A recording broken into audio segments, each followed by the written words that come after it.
வழக்கமாக சபாநாயகரை வந்து அவை முன்னவரும் எதிர்க்கட்சி தலைவரும் தான் கொண்டு போய் உட்கார வைப்பாங்க. இது மரபு.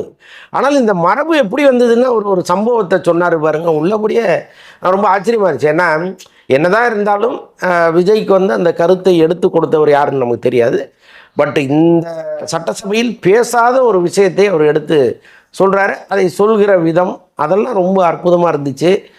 நமக்கே அது ரொம்ப புதுசாக இருந்துச்சு. தமிழக அரசு இது சட்டசபை வந்து ரொம்ப சுவாரஸ்யமானது. ஒரு காலத்தில் கலைஞரும் எம்ஜிஆரும் இருந்தப்போ அந்த சட்டசபைங்கிறது அவ்வளோ சுவாரஸ்யமாக இருக்கும். அப்போ துரைமுருகன், ரகுமான் கான், சுப்புன்னு ஒருத்தர் இருந்தார். இவங்கெல்லாம் வந்து அந்த சபையை நடத்தவே விட மாட்டாங்க. அவ்வளோ அட்டகாசம் பண்ணுவாங்க. அவங்க பேசுகிறது. அப்புறம் தாமரைக்கணி இருப்பார். ஒரு மாதிரி சுவாரஸ்யமான ஒரு சபையாக இருந்துச்சு. அதில் ஆரோக்கியமான விவாதங்கள் நிறைய நடந்திருக்கு. இந்த கலைஞருடைய இலக்கிய நடையெல்லாம் அங்கே வெளிப்படும். அப்புறம் எதிரணியில் இருந்த நாவலர் நெடுஞ்செழியன், நாஞ்சில் மனோகரன், இவங்கெல்லாம் பேசுகிறதெல்லாம் அவ்வளவு சுவாரஸ்யமாக இருக்கும். ஸோ அப்படிப்பட்ட ஒரு சட்டசபை மீண்டும் வரும்னு நான் நினைக்கிறேன்.